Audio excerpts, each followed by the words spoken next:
जितने भी नाम धरे उस बालक के, कोई नो कहे तो भूत से, कोई कहे प्रेत से, कोई कहे ब्रह्मा से, कोई विष्णु है, तो अमाई दुख पावे। अरुण ते बच्चे न लकोवे, तुम नजर लाओगे मेरे बालक के, और क्यों नाम धरो हो न्यारे न्यारे। खलक मुल्क देखण गया वहां राजा प्रजा रीत, जम्बू दीप जिहाने में वो उतरे शब्द अतीत। ये जम्बू द्वीप है भारतवर्ष, कहते यहाँ पर परमात्मा अवतरित हुए। फिर क्या हुआ, दुनी कह यू देव है, देव कहते हैं ईश, ईश कह ये पार ब्रह्म है, पूर्ण विश्व बीश।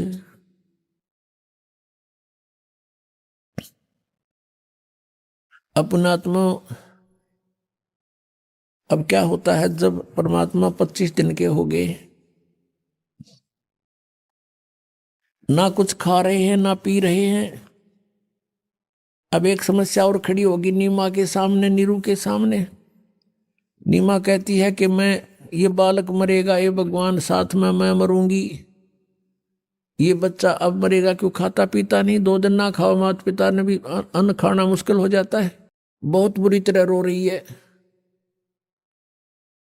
और भगवान शंकर को याद कर रही है, क्योंकि वो शंकर के पुजारी थे, भले मुसलमान बन गए थे। और कह रही है, हे भगवान शिव जी, या तो इसको देना ही नहीं था और देकर फिर छीन रहे हो, आपकी लीला अजब है। नहीं दिया था तो सब्र था, रो रहे थे, रो पीट कर टाइम पास कर रही थी, अब ये बच्चा मरेगा, साथ मरूंगी, अगला दिन नहीं पकड़ूंगी मैं, अन्न पानी त्याग दूंगी। हृदय से ये सोचा, जो परमात्मा ने देखा बुढ़िया मरेगी, अंतर्यामी कबीर साहब वहीं विराजमान। शिव जी के प्रेरणा करी कि कौन रो रहा तुझे याद करके। शिव भगवान आए वहां से साधु रूप बना के खड़े हो गए सामने। माई क्यों रो रही है? नीमा ने बताया, भगवान हे महात्मा जी, घनी दुखी हूं, मैं बहुत दुखी हूं, मत सुनो मेरे दुख न, मना रो लेने दो। फिर उसने बताया कि माई बता दे, अपना दुख बताने से हल्का हो जाता है, और मेरे सत्र का कोई तेरे लिए राहत होगी तो अवश्य दूंगा। तब माई ने सारी कहानी बता दी कि पहले हमारे संतान नहीं थी, और एक दिन भगवान शिव ने ये लाल हमें दिया, ऐसे कमल के फूल पर मिला। अब 25 दिन का हो गया, कुछ नहीं खाता पीता, अब ये भी मरेगा और मैं भी मरूंगी महात्मा जी। आज उसी दिन 2 शव हमारे घर से जाएंगे। तब भगवान शंकर ने, जो साधु रूप में खड़े थे, कहा कि ला दिखाना तेरा बच्चा कहाँ है। बच्चे को लाई उठा के और देखा, इतना सुंदर शरीर, जैसे किलो दूध पीवे बालक डेली, इतना स्वस्थ शरीर। वो तो अमर परमात्मा थे। माई ने सोचा, श्रद्धा से बच्चे को जीवन दान दिलाने के लिए महात्मा के चरणों में डालना चाहा, ऐसे पटकना चाहा। परमात्मा आकाश में उड़ गए, आकाश में ऊपर को उठ गए और शिव जी के सिर के लेवल में आकर स्थिर हो गए हवा में। तब भगवान शिव ने, साधु ने ऐसे हाथ किया, उसकी गोदी में आ गए। तब परमात्मा ने, नवजात शिशु ने, 25 दिन के बालक ने कहा कि महाराज इसको कह दो, शिव जी कह दे इसको, एक कुंवारी गाय ले आएंगे, उस अपना हाथ आशीर्वाद से ला देना, वो दूध देवेगी। एक कोरा बर्तन मंगा लो, कुम्हार के तो ताजा। ऐसा ही किया गया। नीरू से कहा कि नीरू जा, तो भगवान शिव ने कहा साधु रूप में, एक कुंवारी गाय ला और एक कोरा बर्तन ला, तेरा बेटा दूध पिएगा। ऐसा ही किया। भगवान शंकर ने थपकी मार दी, आशीर्वाद भरा हाथ गौ बछिया, कुंवारी बछिया के कमर पे मारा, लंबे लंबे सतन हो गए और अपने आप दूध नीचे पात्र रखते ही दूध बहने लग गया, धार बंद चली और वो पात्र भरते ही बंद हो गया। मालिक ने पिया। तो पुण्यात्मा, अब ये लीला केवल कबीर साहब ने की है और वेद बताते हैं। अब आपको वेदों प्रमाण देंगे। हमने भगवान को पहचानना, फिर भक्ति तो जमा आसान है, कुछ भी इतना करना। एक बार आपका दृढ़ विश्वास हो गया कि कबीर इज गॉड, हम गॉड को गॉड ही मानना मुश्किल हो रहा है हमने। तो फिर भक्ति ज्यादा कठिन नहीं है। ये देखिएगा ऋग्वेद, ये किसने कहां से छपा है, कौन है इसका प्रकाशक? प्रकाशक सर्वदेशीय कार्य प्रतिनिधि सभा, महर्षि दान भवन, रामलीला मैदान, नई दिल्ली से।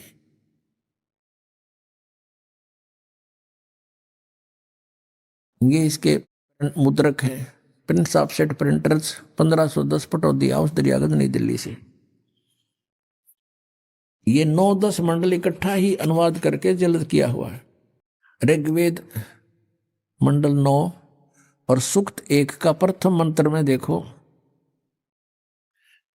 इसमें वेद के मूल पाठ में ऐसा ही है। और इन्होंने कहा कि हे सोम स्वभाव परमात्मन, यानी परमात्मा की महिमा चल रही है। इनकी गड़बड़ी जो थी, इन्होंने गलती की अनुवादकर्ताओं ने कि भगवान निराकार है, इसलिए कहीं अर्थों के अनर्थ करना चाहा।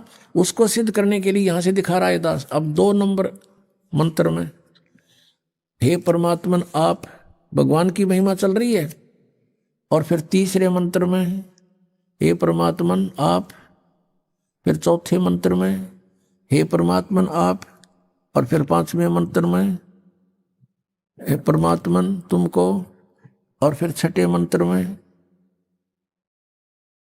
हे परमात्मन। अब 7वां में याद आ गई इनके, दानन तो निराकार बताया करता, अगर तन लिखा है इसका, उसमें लिख दिया उस पुरुष को, या ना लिखना उस परमात्मा को। और फिर 8वें में देखो, यह लिख दिया उस पुरुष को, यहाँ लिखना था उस परमात्मा को, परमेश्वर को। अब ये भी कंसेप्ट क्लियर करते हैं। अब वर्तमान के अंदर इन वेदों की ठेकेदारी इन आर्य समाजियां ले रखी है और महर्षि दयानंद को ये महाविद्वान मानते हैं। अब वेदों का अनुवाद इन्होंने कर रखा है। अगर दास करे तो ये न्यू कहते हैं कि रामपाल ने संस्कृत ना आती, ये सारी झूठ बोलता है। ये तो महर्षि तो विद्वान था, है ये आचार्य विद्वान है, वो संस्कृत जानते थे, उनका अनुवाद सही है। अब दास पर कृपा करी परमात्मा ने कि इनकी बुद्धि फेर दी जब अनुवाद करें थे, फिर भी ये सच को छुपा नहीं सके कहीं ना कहीं, क्योंकि चोर चुरावे तुम बड़ी गाड्डे पानी में, वो गाड्डे हुआ ऊपर आवे न सच्चाई छनी ना। अब दयानंद के शब्दों में दिखाते पुरुष माने क्या होता है। देखिए ये एक पुस्तक है महर्षि दयानंद सरस्वती कृत ऋग्वेद आदि भाष्य भूमिका, इसका नाम है इतना, ऋग्वेद नहीं है यो, ऋग्वेद आदि भाष्य भूमिका इस पुस्तक का नाम है। और ये यहाँ से प्रकाशित है, सर्वदेशीय कार्य प्रतिनिधि सभा, महर्षि दयानंद भवन 3/5 आसफ अली रोड, नई दिल्ली। अब इसके 125 पृष्ठ पर आपको दिखाते हैं। ये 125 पृष्ठ,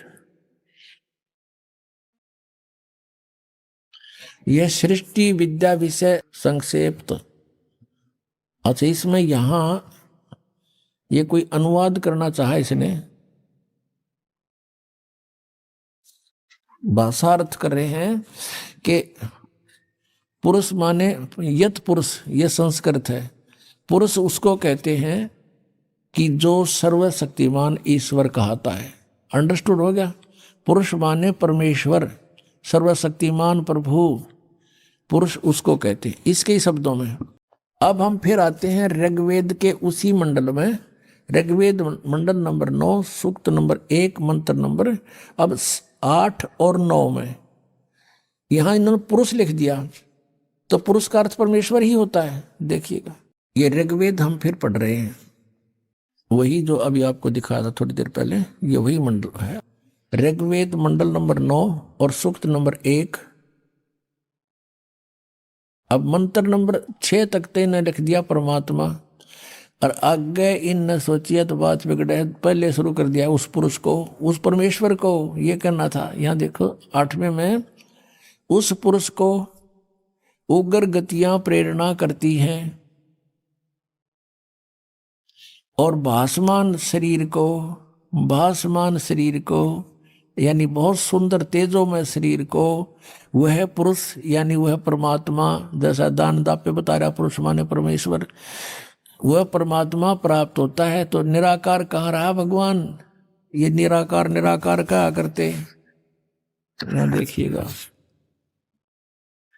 और फिर ये भी निर्णय दिया है इसमें, शरीर धारण करता है और जिसमें 3 प्रकार से दूसरों का वारण करने वाला मधु में शरीर मिलता है। अब यहां देखिए 9वां ऋग्वेद मंडल नंबर 9 सूक्त नंबर 1 मंत्र नंबर 9 में ये मूल पाठ में शिशु नाम है, शिशुम यानी शिशु बालक रूप।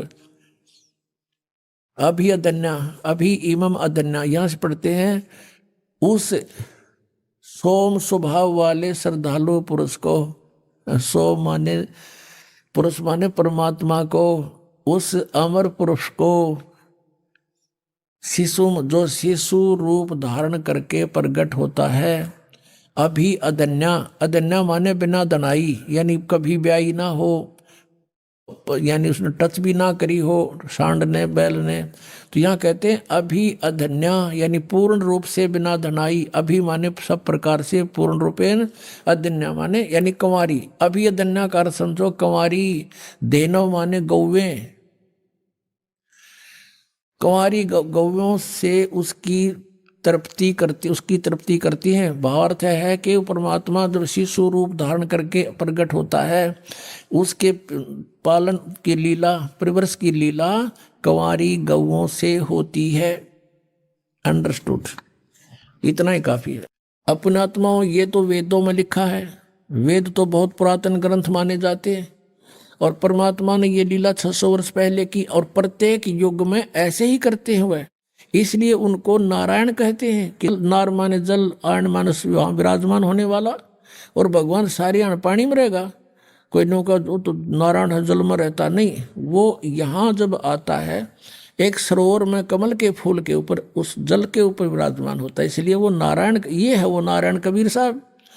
अब ये 600 वर्ष पहले जो लीला हुई थी और लिपिबद्ध की थी धर्मदास साहब जी ने, वो कबीर सागर नाम है उसका, मालिक की लीलाओं का, उनकी वार्ता का। अब कबीर सागर में प्रमाणित करते हैं कि ये लीला भगवान ने खुद देखी थी आके। इन सभी सदग्रंथों से हमने भगवान परमात्मा को पहचानना है, और फिर भक्ति करेंगे डट के, फिर निरसंशय होकर के भक्ति किया करेंगे।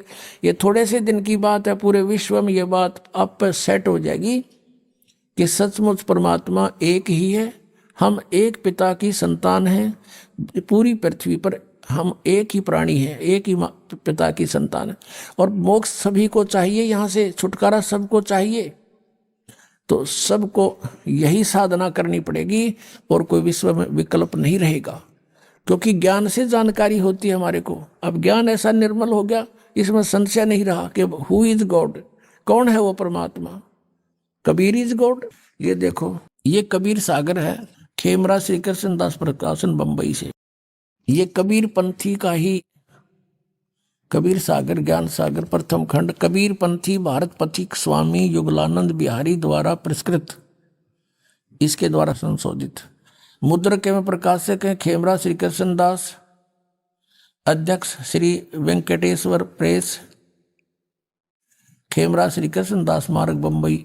अब इसके इसी ज्ञान सागर में, ये ज्ञान सागर है और पृष्ठ नंबर 74 पे है, ये पृष्ठ है इनका 74 पे। अब यहां लिखा है, सुन जुल्हा मन भयो आनंदा, जिमी चकोर पायो निशी चंदा, ले सुत चले हर्ष मन कीन्या, तासो पुन अस बोल ही दीन्या।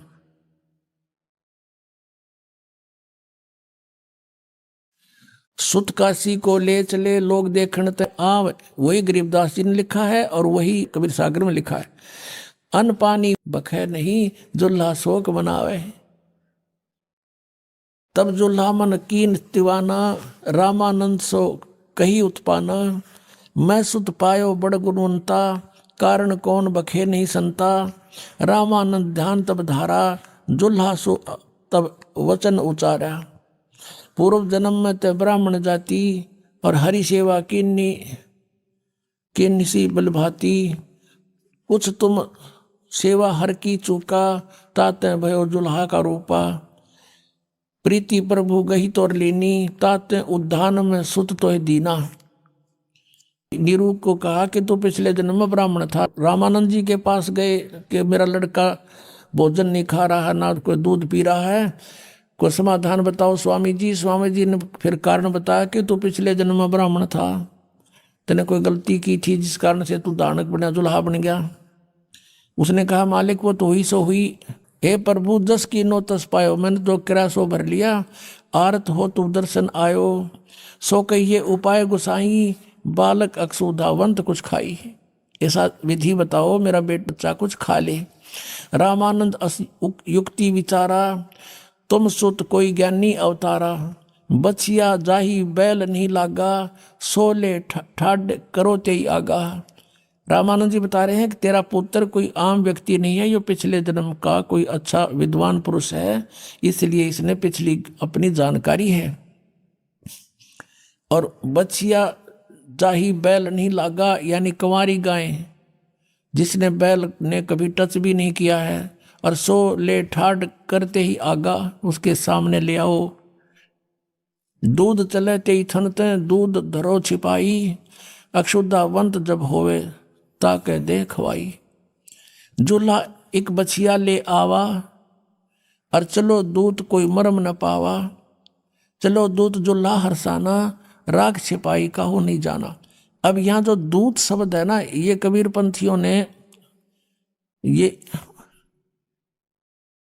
बहुत सा और विवरण था कि कौन आया था, कैसे आया था। शंकर भगवान आए थे, तो कबीर पंथी केवल कबीर जी को एक संत मानते रहे और शंकर जी को उसमें मिलाना नहीं चाहते थे, क्योंकि वो अलग पंथ बना बैठे। तो इस करके इन्होंने यहाँ कुछ कटिंग कर दी। अब इसकी पूर्ति आदरणीय गरीबदास साहिब जी ने की है। पुण्यात्मा, ये अध्यात्म ज्ञान है। अध्यात्म ज्ञान को आपने ढंग से समझना पड़ेगा। जैसे हम एक बच्चे को पढ़ाते हैं 12, 13 वर्ष, 16 वर्ष, और केवल एक पेट के लिए उसको पूरा फ्री भी कर देते हैं, खर्चा भी खूब लगाते हैं अपने सामर्थ्य अनुसार, और फिर भी उसको रोटी मिले ना मिले, रोजगार मिले ना मिले, कोई गारंटी नहीं। तो उसके लिए हम इतना डिवोट करें, क्योंकि हमने सिर्फ वो रोजी रोटी ये देखी आज तक। अब हमने मोक्ष के लिए इतना समय लगाना पड़ेगा, इसी तरह हमने कुर्बान होना पड़ेगा, और इसमें हानि नहीं, इसमें मोक्ष होगा ही होगा। इसके लिए हमने समय भी चाहिए, ये कथा भी सुननी चाहिए। और जैसे गुरुदेव बतावे, यानी आध्यात्मिक टीचर, आप विद्यार्थी, जैसे गुरुजी बताओ वैसे फिर करके देखे, और तभी सफलता होती है। अब आपने देखा कि परमात्मा ने यह लीला करी और कुंवारी गाय का दूध पिया। अब जैसे आपको बताया था कि शिव आए थे शिवपुरी ते, और उनको फिर दूध पिला। अब यही चित्रण आदरणीय गरीबदास साहिब जी ने अपनी वाणी में लिखा है। अब ये जो कबीर सागर में इन्होंने कुछ 600 वर्ष के अंदर जो कुछ त्रुटियां अपने हिसाब से इसमें एडजस्टमेंट कर दी, फिर भी सच्चाई छुपी नहीं, मालिक की दया से शेष रहेगी। तो अब उसकी पूर्ति के लिए परमात्मा ने 600 वर्ष पहले धर्मदास जी से कहा था कि धर्मदास, ये 12 पंथ चलेंगे मेरे नाम ते, कबीर पंथ। उनमें जो प्रथम आवेगा जैसे चूड़ामणि जी, वो तो अच्छी आत्मा होगा। आगे चल के उसके उत्तराधिकारी बस नकली हो जाएंगे सारे, काल प्रेरणा से और ही साधना शुरू कर देंगे। ऐसे ही गरीबदास साहिब जी तो परमात्मा की आत्मा थी, आदरणीय गरीबदास साहिब जी 12वें पंथ में जो आए हैं। लेकिन आगे उनके उत्तराधिकारियों को कहेगा पता नहीं, ना परमात्मा की वाणी को समझ सके, और ना ही मालिक ने समझाना उचित समझा था कि ये भेद अभी खोलना नहीं है। उन तो सिर्फ बोल बोल के लिखवा दी, और आज इस दास को वो सद्बुद्धि दे दी कि इन गूढ़ रहस्यों को आपको समझा दिया।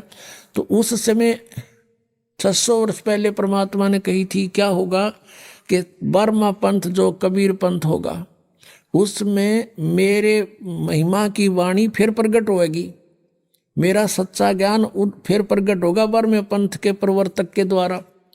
लेकिन उस 12वें पंथ के अनुयायी भी उस मार्ग को समझ नहीं सकेंगे, क्योंकि परमात्मा ने कहा था धर्मदास तो लाख दुहाई, ये मूल ज्ञान की तबार न जाई, मूल ज्ञान बार जो पढ़ी, बिचली पीढ़ी हंस नहीं तरही। इसलिए गरीबदास साहिब जी ने भी बोल बोल के लिखवा दी, उसका निर्णय नहीं दिया किसी को।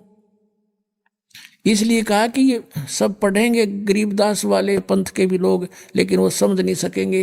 असंग जन्म सतलोक नहीं जा सकते, उनमें अभिमान हो जाएगा कि हम गरीबदास अनुयायी हैं, हमारे वो ग्रंथ हमने अच्छी तरह आता है। उनको कक्का नहीं पता ये दास उसमें रह क्या है। अब ये प्रमाण भी कबीर सागर से देंगे आपको। ये कबीर सागर है जो अभी आपको दिखाया था, और खेमरा श्री कृष्ण दास प्रकाशन बंबई से। मुद्रक एवं प्रकाशक हैं खेमरा श्री कृष्ण दास, अध्यक्ष श्री वेंकटेश्वर प्रेस, खेमरा श्री कृष्ण दास मार्ग बंबई से। ज्ञान सागर, इसका अनुवादक भी कबीर पंथी है, इसका जो संशोधक है कबीर पंथी भारत पथिक युगलानंद बिहारी द्वारा परीक्षित। मुद्रक एवं प्रकाशक हैं खेमरा श्री कृष्ण दास, ये आपको दिखाई दिया। ये कबीर वाणी है, और प्रश्न नंबर ये 136 पे क्या बताया है? 12 पंथ चलो सो भेद। 12 पंथ जैसे चले कबीर परमात्मा ने 600 वर्ष पहले बताया कि 12 पंथ ऐसे होंगे। वो प्रथम 12 पंथ काल फुरमाना और भूले जीव न जाव ठिकाना। इन 12 पंथों में ये प्राणी कोई भी पार नहीं हो पाएगा। अब क्या बताया है कि 12 पंथ काल फुरमाना, इन 12 पंथों में काल का ही संदेश रहेगा। और भूले जीव न जाए ठिकाना, ताते आगम कह हम बाखा। यह लिखना था प्रथम वंश चूड़ामणि शाखा, लेकिन यहाँ इन्होंने कबीर पंथियों ने गड़बड़ कर दी कि चूड़ामणि जी को काल का पंथ नहीं बताना चाहते थे, लेकिन सच्चाई नहीं छुपती। प्रथम जग में जागो बरमावे और बिना भेद वो ग्रंथ चुरावे।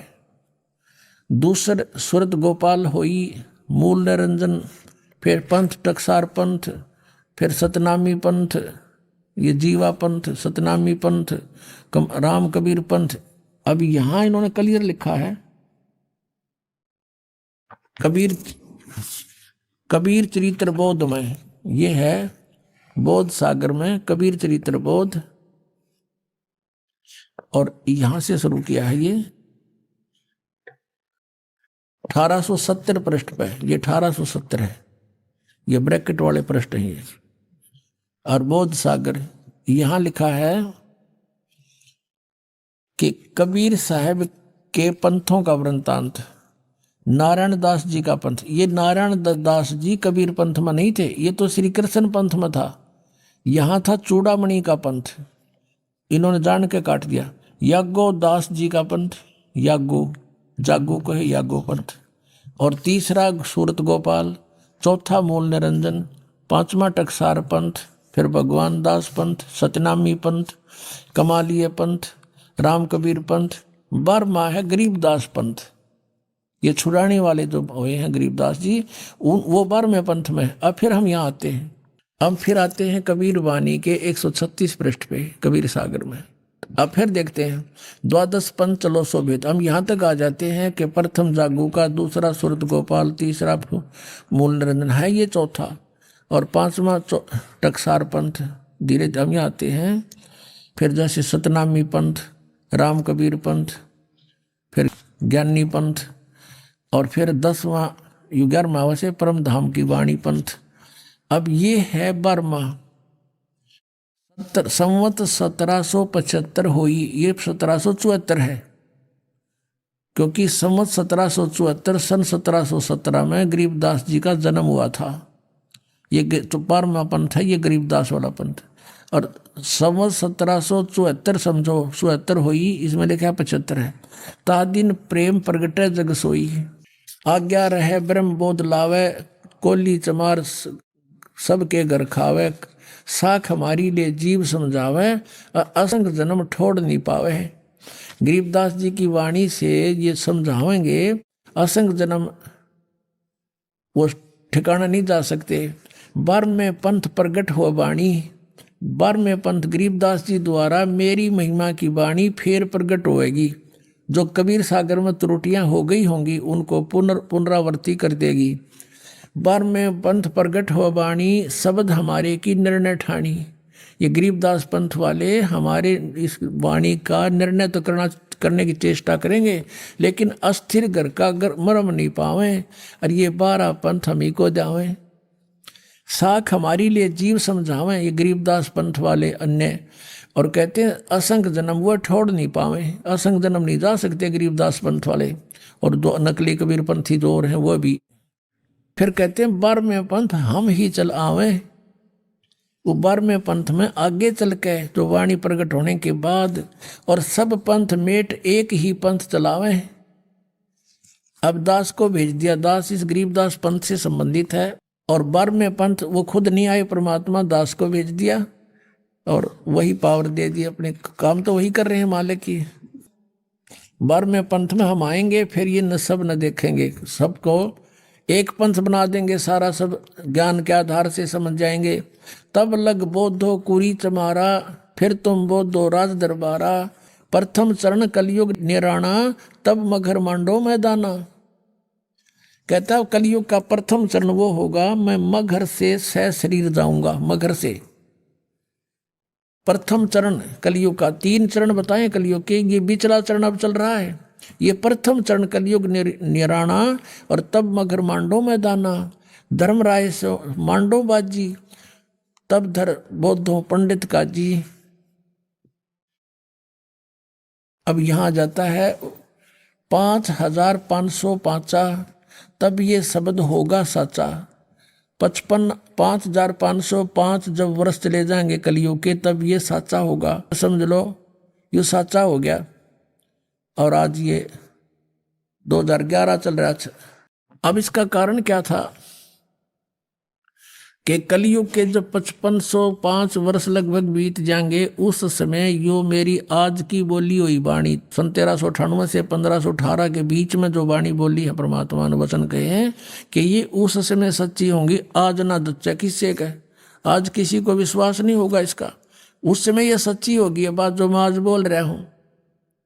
और तब तक कहा धर्मदास तो लाख दोहाई, ये मूल ज्ञान कहीं बार न जाई। ये देखिएगा आगे इसी में, धर्मदास मोरी लाख दोहाई, 5505 तब ये शब्द होगा साचा। इस इतने समय कलयुग के बीत जाएंगे तब। धर्मदास मोरी लाख दोहाई, ये मूल शब्द जिन बाहर ना जाई, ये ना जाई, गलत प्रिंट गलत हो रहा है। पवित्र ज्ञान तुम जग में बाखो, मूल ज्ञान गोई यानी गुप्त तुम राखो। मूल ज्ञान जो बार पढ़ी, बिजली पीढ़ी हंस वंश नीतर ही। 33 अरब ज्ञान हम बाखा, मूल ज्ञान गुप्त ही राख्या। गोए राख्या, गोए मन गुप्त। मूल ज्ञान तुम तब लग छुपाई, जब लग 12 पंथ मिटाई। अब यहां दिखाते हैं आपको 134 पृष्ठ पे सारा निर्णय दे रखा परमात्मा ने, कबीर वाणी 134 पृष्ठ पे। अब यहां बताए हैं 13 वंश, 12 तो ये थे काल के जाल में रह गए सारे। प्रथम वंश उत्तम, ये नारायण वो है चूड़ामणि जी।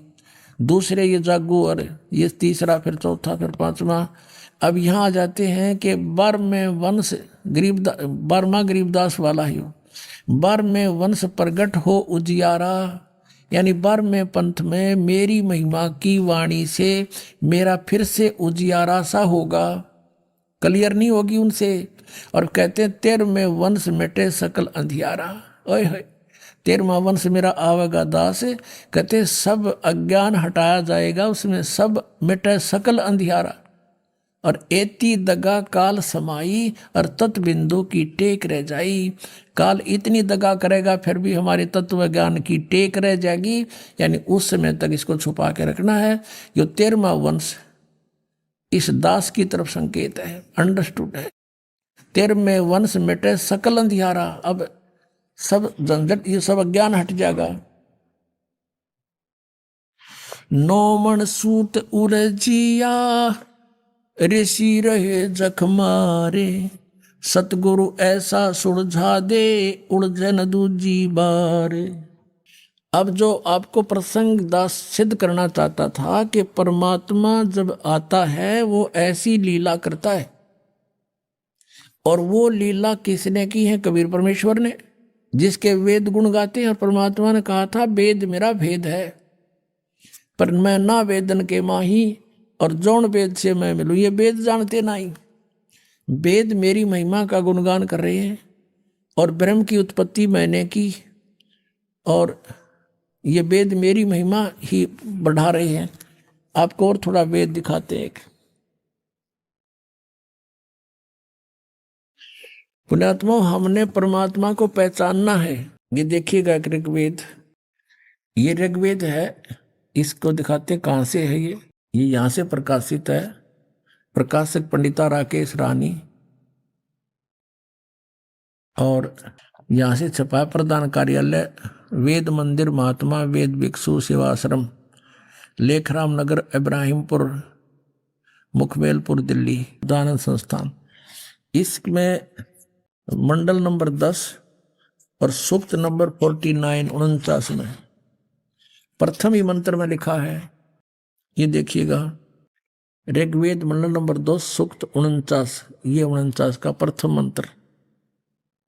इस प्रथम मंत्र में लिखा है, परमात्मा कहते हैं मैं स्तुति करने वाले को, जो सत साधना करते हैं उसको सनातन ऐश्वर्य निवास योग लोक मोक्ष तथा ज्ञान प्रदान करता हूं। मैं स्तुति करने वाले को सनातन ऐश्वर्य यानी जो सदा रहने वाला, कभी नाश ना हो, मोक्ष निवास योग्य लोक यानी सतलोक, पूर्ण मोक्ष तथा ज्ञान प्रदान करता हूं।